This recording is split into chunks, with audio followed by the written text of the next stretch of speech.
Hello everyone, I hope we're all doing really well. I hope you've had a really good month. It's that time of the month again to talk about what I have read this month. So this is my October reading wrap up. Now I feel like I can't get my words out. I can't quite believe that October, where did that month go? I feel like it's just absolutely whizzed by.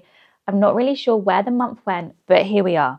We're at the end of the month, so let's chat about what I've been reading. Now, this is going to be just all about one series. If you've been watching the rest of my book videos, you will know what's coming. But I have had a Throne of Glass October, and what a journey it has been. My God, what a journey. So I think in my September reading wrap up, I was a bit of a keen bean when I filmed it.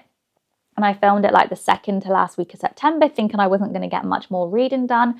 But I did. So there's a couple of books in here that I did read at the end of September, but I thought that I would just include them all in this video because, yeah, I didn't include them in the last video. So on the 22nd of September, which was the first day of autumn, I started my Throne of Glass journey. And the date today is, let's have a look, it's the 25th of October today that I'm filming this, and I'm currently on book 8. I'm going to try and make it last for as long as possible, but I also need to wrap it up before we go on holiday in 2 weeks' time, which I'm sure I will be able to do.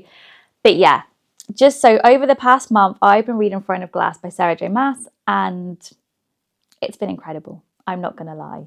So let's chat about it. Let's chat about the books that I've read. So I started my Throne of Glass journey with The Assassin's Blade. Now, there's quite a lot of debate online about which book do you start with when you're reading Throne of Glass. You've got a couple of options. You either start with The Assassin's Blade, which is a novella. It's set into 5 separate stories which happen a year prior to the events in Throne of Glass. Or you start with Throne of Glass and you read this 3rd or 4th. That usually is where people kind of read it in kind of sequence. But I did a lot of research about whether I should read this first. And for me, as a relatively new fantasy reader, as someone who used to only read romance, for me, this just seemed like the best option for me as a reader. And boy, am I glad that I read this book first. I cannot recommend enough reading this book first, and here is why. So like I said, this is set into 5 short stories. All of these stories and the characters from the stories and the events are all referenced within all 8 of the books. So it's a really important read. Like, don't skip it, even though it's kind of like set, before the time. It's very, very important to read. Now, a lot of also what happens in this book is talked about in the first 2 books. And I feel like if I'd have read this third, I wouldn't have had any of the emotional impact or any of the shock about what happens in these books because I'd already know it was going to happen. Like, that emotional impact would have probably been taken away from me. Whilst I went into reading this completely blind. Like, I actually didn't really know much about Throne of Glass at all. I'd heard names being thrown about, so I recognised names, but I had no idea about the story. I had no idea about kind of like the character's backstory or what was going to happen. So yeah, I went into this completely blind, and I feel like this just made me fall completely invested with the rest of the story really, really quickly. So to give you a very brief overview of kind of like the first 2 books and what Throne of Glass is about, it's all centered around Selena, who is, I think she's like 18, 19. She's super, super young. And she is an assassin. I think she's basically like the world's best assassin. And she, so this story is about her being an assassin and kind of like her world as an assassin and being sent on like missions and stuff like that. Her relationship with other assassins, etc., etc. And then Throne of Glass is a year later. And she is basically, she has just had a really, really tough 12 months. And she's basically, I don't want to say too much because I don't want to like ruin anything, but she's basically had a really, really terrible 12 months. And she's brought out of that situation by the prince. So she lives in this realm where magic has been banned. So there's no fae. Magic is illegal. Like, everyone who was kind of like, who had powers has been killed. Yeah, it's like there's no magic whatsoever. So she's basically brought out of this really terrible situation, and she's taken back to where she was living before in Riftfold, and she is summoned to a glass castle to train, well, not train, to compete to become the king's champion. Now, if she wins this challenge of becoming the king's champion, she has to do this job for a few years, which is basically just being like the king's personal assassin. She has to do this job for a few years, and then she will be completely free. So she'll get her freedom. She won't have to be an assassin anymore. She won't have to go back to the place that she's been for the past 12 months in this book. And it's basically that mission and the competition and her journey. But there's also, obviously, there's a lot more going on. Like, it's not just a little competition of her becoming the king's champion. There's so much more going on, as you can imagine. There's like magic building. There's a lot going on. But when I think about what happened in this book, and when I think about to where we are now, it's wild to think of how we've gotten, how much has changed. I don't even really think I'm probably doing this justice, but it's really, really interesting. I found the story really, really gripping. So this was just a great introduction to Celaena as a character, and to what she's like as a person. And I just basically fell in love with her. She's 100% my favourite main character I think that I've ever read about. I absolutely love her, and I just want the world for her, to be honest. I'm just really rooting for her. And this just gave you a really good insight into her and her relationships. And yeah, I was just like, okay, let's dig in, let's go. So this, yeah, was the first book that I read. I read it in about 3 days, and I'm not going to lie, this book absolutely destroyed me. It was quite emotional. I think it's potentially the most emotional book of the series that I've read so far. I know the last book's probably going to trump it, but for me, this absolutely broke me. So I read this, and I think in about 3 days. So then we moved on to Throne of Glass, which is the second or first book in the series. And I can see why a lot of people think this is quite slow, but I quite liked it. I don't mind a little slow book, because I found that a lot of this, she was kind of pottering about her room and kind of working stuff out. And there's a lot of story building and character like development. I found it quite cozy. It kind of gave me like, you know, in Harry Potter, when they were kind of like in their dorm rooms and it was like the fire was on and it just seemed really cozy. It just gave me that kind of vibes, and it was just the perfect kind of autumn read. Like, I don't mind a cozy little quiet book. It also is a bit like ACOTAR, A Court of Thorn and Roses, the first book, where kind of Freyr is just prancing about, you know, the spring court. Nothing's really happening, but it's quite cozy, it's quite peaceful. But because I'd read this, I was invested and I didn't find it too slow. Like, yeah, it took me like 3 days to read this. Then we moved on to Crown of Midnight. Now, this is where things really step up. The first half of the book is the same kind of pace as Throne of Glass.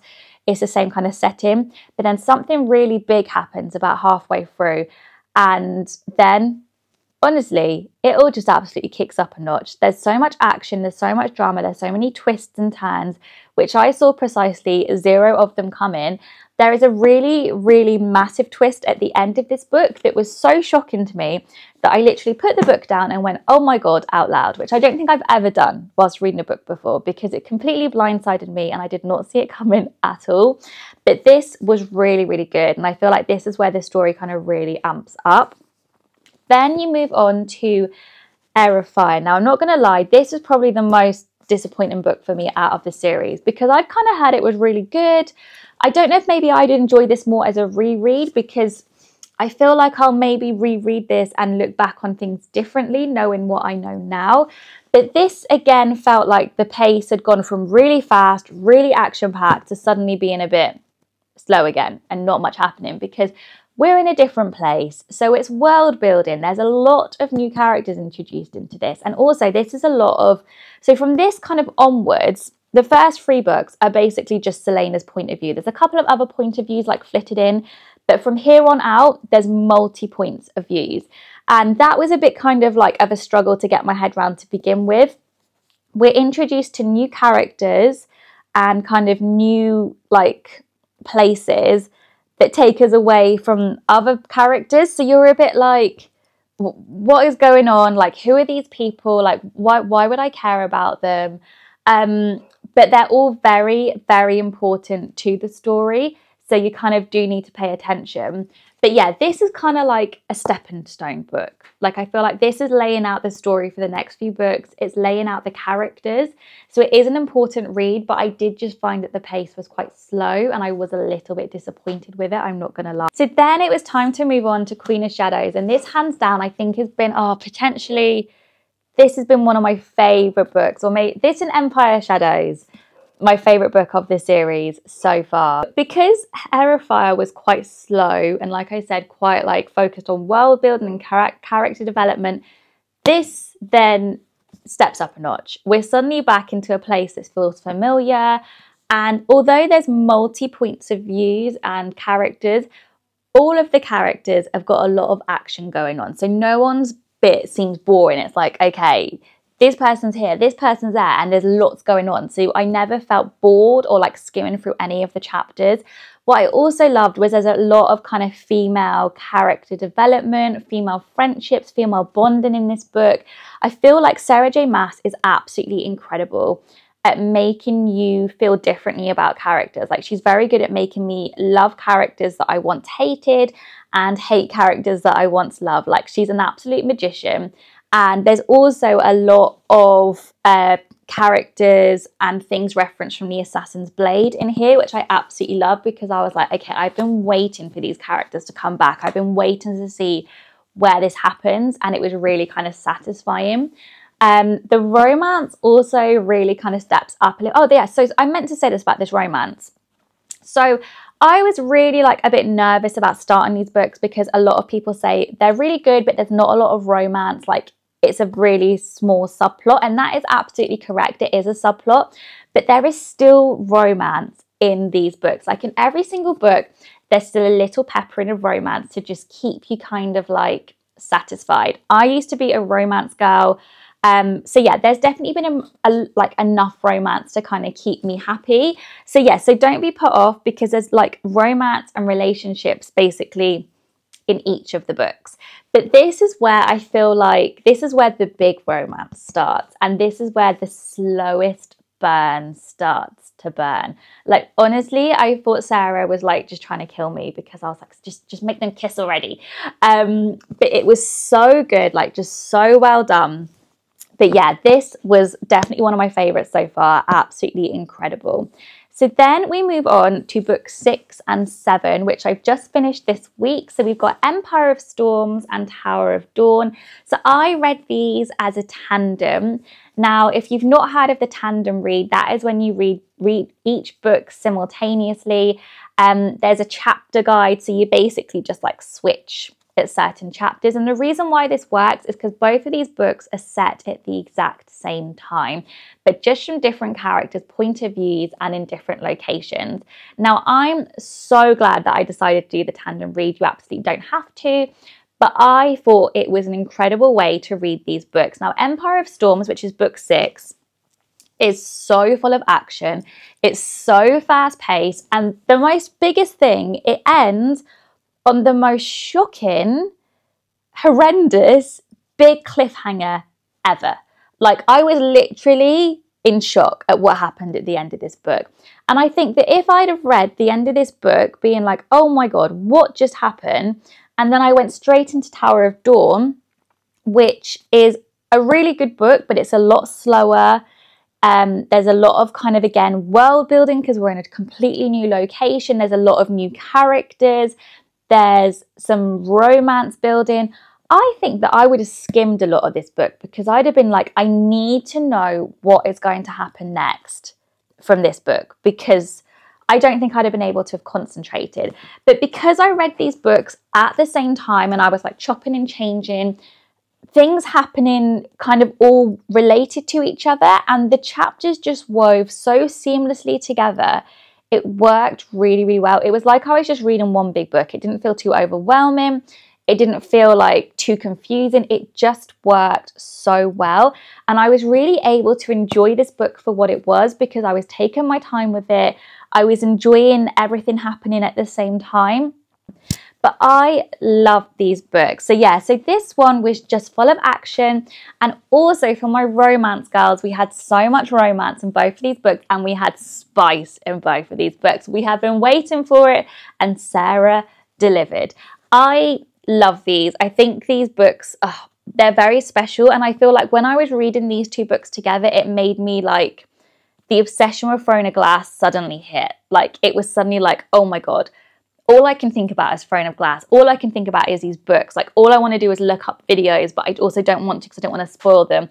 All I want to do is read, but also I don't want to rush these books. Like, all I can think about is the characters and the relationships. And I swear down, I feel like I love every single character. Like, there's not really many characters in these books apart from like the villains that I don't like. Whilst in other books, like even in ACOTAR, you guys know how much I love ACOTAR.